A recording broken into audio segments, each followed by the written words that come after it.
4-year-old software engineer, and until 3 months ago I thought I had a pretty good marriage. My wife Jessica and I had been together for 8 years, married for 5. We have a nice house in the suburbs with a 2-car garage, both vehicles paid off, and we were actively trying for kids. I worked remote for a tech startup, which meant I was home most days, and Jessica worked as a marketing coordinator for a mid-sized advertising firm downtown. We had our morning coffee routines, our weekend farmers market trips, our Netflix binges, and our Sunday meal prep sessions. Nothing particularly glamorous, but it felt solid, comfortable, real. Looking back now, I can see warning signs I missed, but at the time everything seemed normal. We had good conversations about work, shared household responsibilities fairly, maintained an active social life with mutual friends. Jessica seemed happy when she talked about her job, excited about the campaigns she was working on, proud of the recognition she was getting from her supervisors. We were talking seriously about starting a family and had even begun looking at larger houses in better school districts. The first sign something was wrong came in early February when Jessica started working late constantly. And I mean every single night. She'd leave for work at her usual 8 a.m., but instead of coming home around 6 p.m. like she had for years, she'd roll in after 9 p.m. looking exhausted but also somehow energized, if that makes sense. Her whole demeanor was different. She seemed distracted, but in a good way, like her mind was somewhere exciting. When I'd ask about her day, she'd give me these vague answers about big projects and demanding clients and tight deadlines. She'd mention working on some major rebranding campaign for their biggest client, staying late to perfect presentations, collaborating with senior management on strategy sessions. I trusted her completely, so I didn't think much of it initially. Jessica had always been ambitious and hardworking, so increased responsibilities seemed like a natural career progression. But then she started going on these weekend team-building events and conference trips that seemed to pop up out of nowhere. Jessica had worked at Morrison & Associates for 4 years, and suddenly they were sending her to seminars in nearby cities every other weekend. When I suggested maybe I could come along to one of the local events, maybe make a mini vacation out of it, she got this panicked look and said spouses weren't allowed at professional development events. Company policy, very strict about maintaining boundaries between personal and professional life. Again, I trusted her completely, so I just supported what seemed like career advancement. I encouraged her to network, to take advantage of opportunities, to position herself for promotions. I even offered to handle more of the household responsibilities so she could focus on work without worrying about dinner or laundry or cleaning. Looking back, I was basically enabling her affair while thinking I was being a supportive husband. The real red flag should have been her phone behavior, but I was too trusting to see it. Jessica used to leave her phone everywhere around the house, charging in the kitchen while we watched TV, on the bathroom counter during showers, on her nightstand while she got dressed. We'd use each other's phones interchangeably to look things up or take photos. Complete transparency because we had nothing to hide from each other. But starting in March, she took that thing everywhere like it was surgically attached to her hand. Bathroom, shower, quick trips to get the mail, even when she went to the basement to switch laundry. If it buzzed while she was in another room, she'd practically sprint to check it. She started keeping it face down during dinner and would get genuinely anxious if she forgot it in another room for more than a few minutes. When I mentioned her newfound phone attachment, she laughed it off, saying work had been demanding more immediate responses to emails and client communications. Her boss was apparently very big on quick turnaround times, and Jessica didn't want to seem unresponsive or unprofessional. It sounded reasonable enough that I dropped it, though I did notice she'd started taking work calls in private, stepping outside or going upstairs when her phone rang. Another change was her appearance and energy levels. Jessica had always been attractive and put effort into how she looked, but starting in March she seemed to glow differently. New makeup techniques, more attention to her hair, clothes that were slightly more form-fitting and fashionable. She joined a gym and started working out regularly, which she said was to manage stress from her demanding job. She seemed happier, more confident, more alive than she'd been in years. I actually thought it was great that she was investing in herself and feeling good. When your spouse is happy and confident and taking care of themselves, that usually benefits the marriage too. I complimented her new look, supported her gym membership, encouraged her self-care routine. I thought we were both growing and improving ourselves, which would make us stronger as a couple. The breaking point came on a Saturday morning in early April. I was making our usual weekend coffee when Jessica's phone lit up on the kitchen counter with a text preview. She was upstairs showering and had accidentally left it behind for once. The message said, "Last night was incredible. I can't stop thinking about you," from someone named Ryan M. My stomach dropped like I'd been punched. I stared at that preview for a full minute, my brain trying to process what I was seeing. Last night Jessica had been home with me, we'd watched a movie and gone to bed together. What could this text possibly be referring to? Maybe it was about work, maybe Ryan was a colleague excited about a project outcome or presentation success. But the language felt too intimate, too personal for professional communication. I didn't confront her immediately because I'm not the type to jump to conclusions or cause drama over potentially innocent misunderstandings. Instead, I started paying more attention to things I'd been oblivious to before. Jessica was getting texts at all hours, her mood would completely change when her phone buzzed, and she'd developed this habit of smiling at her screen in a way she hadn't smiled at me in months. She'd also started showering immediately when she got home from work, which seemed odd since she showered every morning before leaving. When I asked about it, she said the office building was dusty and she felt grimy after long days. She'd go straight upstairs, shower for 20 minutes, then come down in fresh clothes acting like she was finally ready to start her evening. Over the next 2 weeks I noticed more changes. Jessica started suggesting we skip our usual weekend activities because she was tired from work. She seemed distracted during conversations, like her mind was elsewhere. She'd get these faraway looks, and when I'd ask what she was thinking about, she'd snap back to attention and say work stuff, nothing important. The most telling change was in our physical intimacy. We'd always had a healthy relationship in that department, but suddenly Jessica seemed completely uninterested. She'd claim exhaustion, headaches, stress from work. When we did have intimate moments, she seemed disconnected, like she was going through the motions. I started feeling like I was bothering her by even attempting physical affection. The breaking point came 3 weeks after that first suspicious text, when I had to use her laptop because mine was updating and I needed to check something for work. I opened Chrome and her Gmail was still logged in from earlier.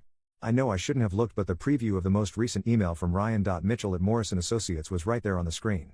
The subject line said "missing you already," and the preview text said "I need to feel your hands on me again. Work is torture knowing you're so close but we can't touch." I felt like I was going to throw up. My hands were literally shaking as I clicked on the email, and what I found was months of correspondence that completely shattered my world. Explicit photos Jessica had sent, detailed descriptions of their encounters, love letters about how they were soulmates and meant to be together. Ryan was her direct supervisor at work, a 38-year-old married father of 2 kids under 10. They'd been sleeping together since late January, meeting in hotels during those fake late work nights and fabricated business trips. The emails revealed everything in excruciating detail. How Jessica felt truly alive for the first time in years. How Ryan understood her soul in ways I never could and never would. How they discovered this incredible connection that transcended anything either of them had experienced in their marriages. They talked about their future together constantly. Ryan was apparently planning to leave his wife once his youngest child started school, and Jessica was trying to figure out how to transition out of our marriage without devastating me too much. They'd discussed where they'd live, what their life would look like, even potential names for children they wanted to have together. The betrayal was comprehensive and calculated. Every work event was a cover for hotel meetings. Every late night was time spent with him. Every shower when she got home was washing off evidence of their encounters. She'd been living a complete double life for months while looking me in the eye every morning and telling me she loved me. What hurt most wasn't even the physical affair, though that was devastating enough. It was reading how she truly felt about me versus how she felt about him. In those emails she described me as safe and predictable and comfortable but not passionate. She wrote about how our relationship had become routine and boring, how she felt like she was just going through the motions of being a wife. Meanwhile, she described Ryan as exciting, intellectually stimulating, someone who challenged her and made her feel like her best self. She wrote about conversations that lasted hours, shared interests I apparently couldn't understand, an emotional and physical connection that made her feel complete for the first time in her adult life. I printed everything. Every email, every photo, every text screenshot she'd sent him discussing their relationship and our marriage. I made copies and stored them in multiple locations because I knew I'd need evidence for what came next. Then I spent the rest of that day researching divorce attorneys and reading about adultery laws in our state.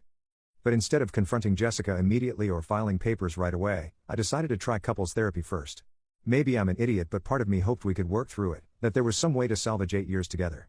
I thought if we could get everything out in the open with professional guidance, maybe we could rebuild trust and reconnect as a couple. When I brought up couples therapy that evening, Jessica looked surprised but agreed readily. She probably thought it would be the perfect opportunity to gradually introduce the idea that our marriage wasn't working and paint me as the primary problem. She could use therapy to justify her behavior and position herself as the victim of an unfulfilling relationship who'd been driven to find connection elsewhere. We got an appointment with Dr. Sarah Chen for the following Thursday. Jessica seemed almost excited about it, which should have been another red flag. She talked about how therapy would help us communicate better and work through the disconnection she'd been feeling. She framed it like we'd grown apart naturally and just needed professional help getting back on track. The session started normally enough. Dr. Chen asked about our relationship history, what brought us to therapy, what we hoped to accomplish. She seemed experienced and compassionate, the kind of therapist who'd probably helped many couples navigate rough patches. I let Jessica talk first because I wanted to hear how she'd frame our problems without knowing I'd discovered her affair.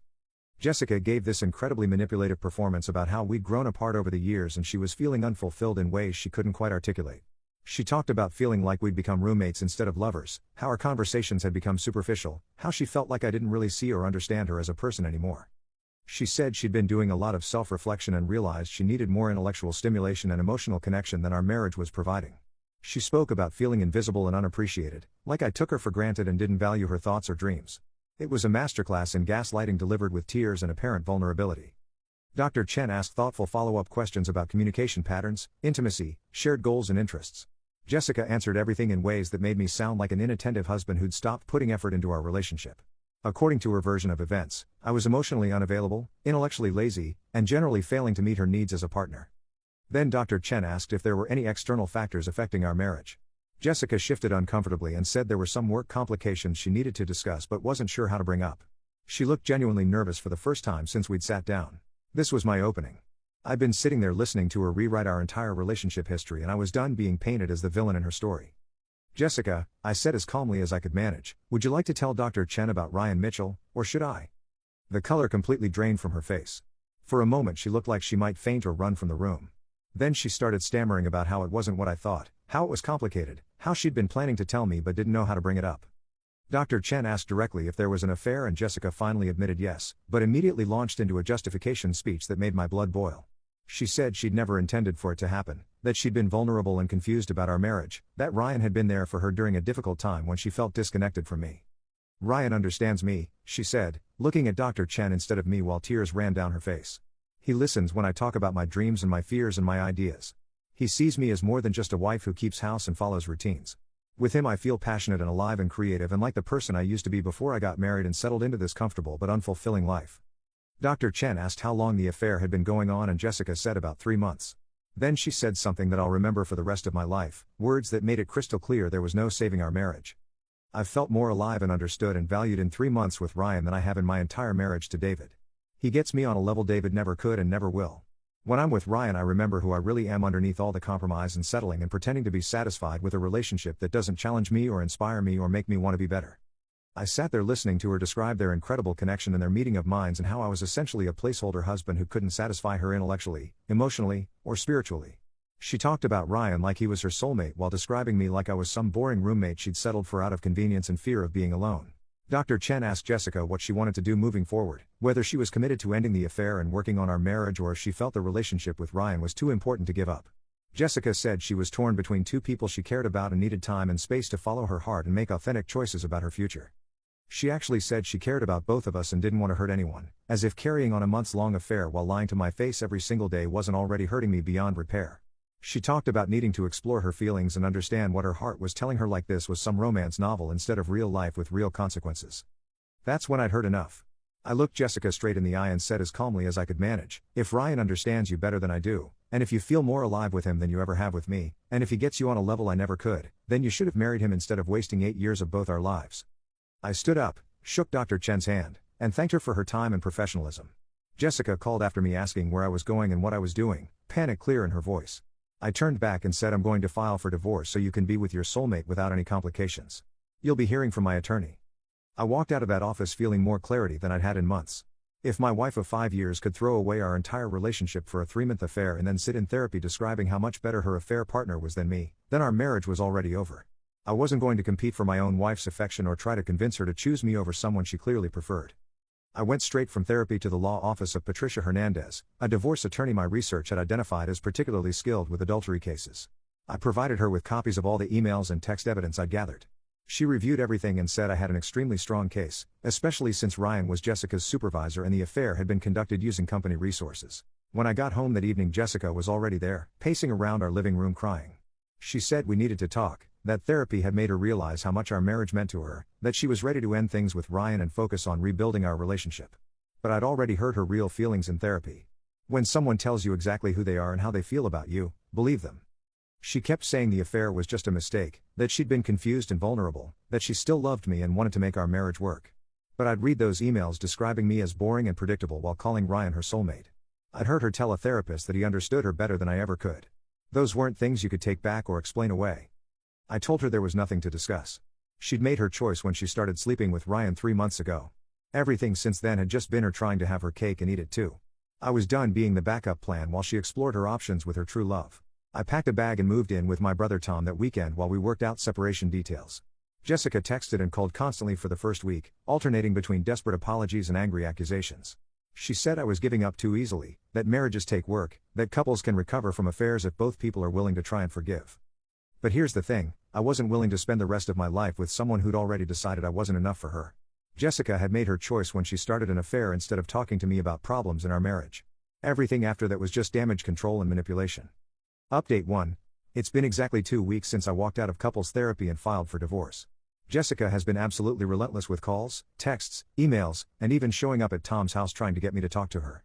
But this morning something very interesting happened that changed the entire dynamic. I got a call from Jessica at 7 a.m. She was crying so hard I could barely understand what she was saying. Between sobs she managed to tell me that Ryan had ended their relationship yesterday. Apparently he'd called her into his office and told her that he'd decided to work on his marriage and couldn't continue their affair. Just like that, her incredible soulmate connection was over. According to Jessica, Ryan said he'd realized that what they had was just physical attraction and workplace chemistry and that he couldn't risk his family and career for what he now saw as a temporary infatuation. He told her that his wife had been asking questions about his schedule and behavior, and he needed to focus on rebuilding trust at home rather than continuing to jeopardize everything for an affair. "David, I made the most terrible mistake of my life," Jessica sobbed into the phone. "Ryan was never going to leave his wife. He was just using me for sex and excitement and I was too stupid and naive to see it. You're my husband, you're the one who really knows me and loves me for who I am. Please come home so we can talk about fixing this." I almost laughed at the irony. 2 weeks ago I was the boring, predictable husband who could never understand her on Ryan's level. Now suddenly I'm the one who really knows and loves her? Amazing how quickly that tune changed once her soulmate decided she wasn't worth risking his comfortable life. She begged me to meet her for coffee, to come home for dinner, to give her a chance to explain and apologize properly. She said she'd been living in a fantasy world and had finally woken up to reality. She promised she'd never contact Ryan again, would quit her job if necessary, would do anything and everything to save our marriage and rebuild my trust. I told her I'd think about it and hung up. But honestly, there's nothing to think about. You can't unring that bell. I know exactly how she really feels about me because she told a complete stranger in therapy while I was sitting right there. When someone tells you that their affair partner understands them better than you ever could, that's not something you get past. My attorney Patricia says the divorce should be final in about 6 weeks since Jessica hasn't contested anything. She can keep the house since she can afford the mortgage payments with her salary, and will split other assets down the middle. The adultery evidence means she has no grounds to ask for alimony, which saves me a significant amount of money long term. I'm actually feeling pretty optimistic about starting over. Tom has been incredibly supportive, letting me stay in his guest room and listening to me process everything without judgment. My work hasn't suffered since I can do it from anywhere, and I've been looking at apartments downtown that would give me a completely fresh start. Update 2. Another week has passed and Jessica's desperation has reached levels I didn't think were possible. She's shown up at Tom's house 4 times this week, twice with letters she'd written about our beautiful history together and twice with backup in the form of her sister and mother trying to convince me that everyone deserves a second chance. The letters were particularly hard to read. Pages and pages of memories from our early dating days, our wedding, trips we'd taken together, inside jokes and sweet moments from 8 years together. She wrote about how sorry she was for losing herself but claimed she'd found her way back to me and our marriage. She promised to quit her job immediately, start individual therapy, do whatever it took to rebuild trust and connection. But here's what struck me about those letters: nowhere did she actually take full responsibility for what she'd done. It was all framed as her being confused and vulnerable and making mistakes during a difficult period. She described the affair like it was something that happened to her rather than deliberate choices she'd made every single day for 3 months. She kept talking about how Ryan had taken advantage of her emotional state and manipulated her into believing they had something special. According to her new version of events, she'd been a victim of his predatory behavior rather than an equal participant in a mutual affair. She even claimed he'd pressured her into sending explicit photos and meeting at hotels. Her sister Amanda cornered me at the grocery store yesterday and gave me this whole speech about how marriage is about forgiveness and working through difficult times together. She said Jessica was absolutely heartbroken and had learned her lesson about the dangers of emotional affairs. She begged me to consider counseling or at least having a real conversation before finalizing the divorce. I told Amanda that Jessica had already had 3 months to consider the impact of her choices, and during that entire time she'd chosen to continue the affair while lying to my face daily. I explained that this wasn't a one-time mistake or momentary lapse in judgment, it was a sustained pattern of deception and betrayal that revealed her true character. Amanda said I was being too harsh and not giving Jessica credit for ending the affair and wanting to fight for our marriage. I had to explain that Jessica didn't end the affair, Ryan did. She was perfectly happy continuing their relationship until he decided it was too risky for his career and family. If he'd been willing to leave his wife, Jessica would have left me without a second thought. Jessica's mother called me later that day with a similar message about forgiveness and second chances. She said Jessica had always been impulsive and emotional but that underneath she was a good person who'd made bad choices. She talked about how Jessica had been crying for weeks and barely eating, how she was torturing herself with guilt and regret. I told her mother that while I was sorry Jessica was in pain, the consequences she was experiencing were the natural result of her own actions. I explained that Jessica had told me in therapy that Ryan understood her better than I ever could, which made it clear that our marriage problems weren't fixable through counseling or forgiveness. The divorce papers are moving along smoothly. Patricia says Jessica still hasn't contested anything or hired her own attorney, which suggests she knows how bad her position would be if this went to court. The adultery evidence is overwhelming, and the fact that Ryan was her supervisor opens up potential workplace harassment issues that could complicate things for everyone involved. I'm starting to feel genuinely excited about my future instead of just relieved to escape my marriage. I've been looking at apartments downtown, thinking about getting back into photography and hiking, which I'd neglected during my relationship years. I even signed up for a cooking class starting next month, something I'd always wanted to try but never made time for. Update 3. It's been 6 weeks since I filed for divorce and the papers were finalized yesterday morning. I'm officially a free man, and honestly, I feel nothing but relief and optimism about what comes next. Jessica made one final desperate attempt to stop the divorce by showing up at the courthouse with our wedding album and a folder of printed photos from our 8 years together. She tried to convince me right there in the hallway that we could still save our marriage if I'd just give her a chance to prove herself. She said she'd been in individual therapy and had realized she had attachment issues and fear of intimacy that made her sabotage good relationships when they became too real. I looked at her holding those wedding photos and felt absolutely nothing romantic or nostalgic. This woman who I'd planned to have children with, who I'd trusted completely with my heart and my future, had become a complete stranger to me. The person I married wouldn't have carried on a 3-month affair while telling me she loved me every morning. She asked if we could at least try being friends someday, maybe after some time had passed and emotions weren't so raw. I told her no as gently but firmly as I could. I don't want to be friends with someone who could deceive me so thoroughly while sharing a bed with me every night. Some betrayals are too fundamental to move past, and this was definitely one of them. But the really satisfying part happened right after we left the courthouse. Jessica got a text message right there on the courthouse steps and her face just completely crumpled. She went pale and started shaking as she read whatever she'd received. Turns out Ryan's wife had discovered the affair and filed for divorce herself, specifically naming Jessica in the papers as his affair partner.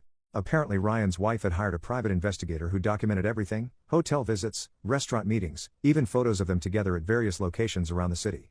Now Jessica is potentially facing a lawsuit for alienation of affection, which could cost her significant money on top of everything else she's dealing with. So in the span of 2 months Jessica lost her husband, her soulmate affair partner, and now faces potential legal action from the wife of the man she thought understood her so well. Meanwhile, Ryan has apparently been demoted at work since the affair came to light and is facing his own expensive divorce proceedings. It's funny how quickly workplace romances lose their appeal when real-world consequences start piling up. All those emails about their deep connection and perfect understanding seem pretty hollow when legal papers start flying and career prospects start disappearing. I moved into my new apartment downtown last week and I absolutely love it. Modern building, great views, walking distance to restaurants and cultural attractions I'd forgotten I enjoyed. I feel like I'm rediscovering parts of myself that got buried during my marriage years. I've also got a date lined up for this weekend with a woman named Claire who I met through a friend of Tom's. She's a veterinarian, loves hiking and photography, and seems genuinely interested in getting to know me as a person rather than just looking for someone to understand her on a deeper level. We've had several long phone conversations and she comes across as honest, straightforward, and emotionally mature. Jessica can keep her deep soulmate connections and life-changing understanding. I'll take loyalty, honesty, integrity, and basic human decency any day of the week. Turns out those qualities are a lot more rare than I thought, but also infinitely more valuable than passionate affairs that implode the moment reality intrudes. Some people have told me I gave up too easily, that all marriages go through rough patches and affairs can be overcome with enough work and forgiveness. But I completely disagree with that perspective. When your spouse tells you in couples therapy that someone else understands them better than you ever could, they're telling you exactly where you stand in their life and heart. I just chose to believe them and act accordingly. I refuse to spend my life competing with other men for my own wife's affection, or trying to prove I'm worthy of someone who's already decided I'm not enough for them. Jessica made her choice when she started that affair, and I made mine when I walked out of therapy. Sometimes the most loving thing you can do for yourself is refuse to accept less than you deserve. Update 4. It's been 3 months since my divorce was finalized and I wanted to share one final update because some genuinely wild stuff has happened that really drives home how right I was to walk away when I did. Last week I got a Facebook message from Ryan's ex-wife Linda. Apparently she'd found my information through Jessica's social media and wanted to thank me for providing the evidence that helped her divorce case. She said the documentation I'd gathered had been crucial in proving the timeline and extent of the affair, which significantly impacted their asset division and custody arrangements. Linda shared some interesting details about Ryan that really put Jessica's soulmate connection into perspective. Turns out this wasn't Ryan's first workplace affair, he'd apparently had at least 2 other relationships with subordinates over the past 5 years. His pattern was to target younger female employees, lavish them with attention and promises about leaving his wife, then end things whenever the relationships became inconvenient or risky. According to Linda, Ryan had used almost identical language with his previous affair partners about understanding them on a deeper level and having never felt a connection like this before. Jessica wasn't special or uniquely compatible with him, she was just his type and fell for his practiced routine like the others before her. Linda also mentioned that Ryan had been fired from his position at Morrison & Associates last month due to the company's investigation into his pattern of inappropriate relationships with subordinates. Multiple women had come forward with similar stories once Jessica's situation became known, and the company decided he was a liability they couldn't afford. So Ryan lost his wife, his kids' respect, his job, and a significant portion of his assets in the divorce settlement. All for affairs he apparently never intended to take seriously anyway. Jessica sacrificed her marriage for someone who saw her as completely disposable entertainment. Speaking of Jessica, I heard through mutual friends that she's not doing well. She ended up quitting her job at Morrison & Associates because working there became too uncomfortable after everything that happened. She's apparently been struggling to find new employment because word has gotten around their industry about the affair and workplace drama. She's also still dealing with the alienation of affection lawsuit from Linda, which has been emotionally and financially draining. Her family has been supportive, but even they're getting tired of the ongoing drama and legal complications. Several of our mutual friends have distanced themselves from her because they don't want to deal with the chaos surrounding her life. Meanwhile, my life has been absolutely fantastic. Claire and I have been dating for 2 months now, and it's been incredible getting to know someone who's genuinely honest and straightforward. She's told me about her past relationships without trying to hide anything, takes responsibility for her mistakes, and treats me with consistent respect and consideration. We've taken several weekend trips together, and I'm constantly impressed by her integrity and emotional maturity. When she's stressed about work or family issues, she talks to me about it directly instead of seeking attention from other men. When we disagree about things, we have actual conversations instead of manipulation and drama. It's amazing how peaceful and enjoyable a relationship can be when both people are committed to honesty and loyalty. I've also been thriving professionally and personally. The stress of living with someone who was lying to me constantly had been affecting my work performance more than I'd realized. Since the divorce, I've been more focused, creative, and productive. I got promoted last month and am making significantly more money than I was during my marriage. I've gotten back into photography seriously and have actually started selling some of my work at local galleries. I'm hiking regularly, traveling more, reading books I'd been meaning to get to for years. I feel like I'm living my actual life instead of just existing in someone else's drama. Looking back, I can see that Jessica did me a massive favor by having that affair and revealing her true character before we had children or became more financially entangled. Imagine if I'd spent another 10 years with someone who could deceive me so completely while pretending to love me. Imagine if we'd had kids and I'd had to co-parent with someone capable of that level of manipulation and dishonesty. Some people still think I should have tried harder to save my marriage, but I know I made the right choice. When someone shows you who they really are, believe them. When someone tells you that another person understands them better than you ever could, believe them. Don't waste years of your life trying to convince someone to value what you're offering. Jessica wanted excitement and passion and deep understanding with Ryan. She got exactly what she asked for, along with all the consequences that came with it. I wanted loyalty, honesty, and partnership with someone who chose me consistently. I found that with Claire, and I couldn't be happier about how everything turned out. The moral of the story is simple: never fight for someone who's already decided you're not worth fighting for. There are plenty of people in the world who will appreciate your loyalty and commitment without needing to shop around for better options. Find one of those people instead of wasting your energy on someone who sees you as disposable.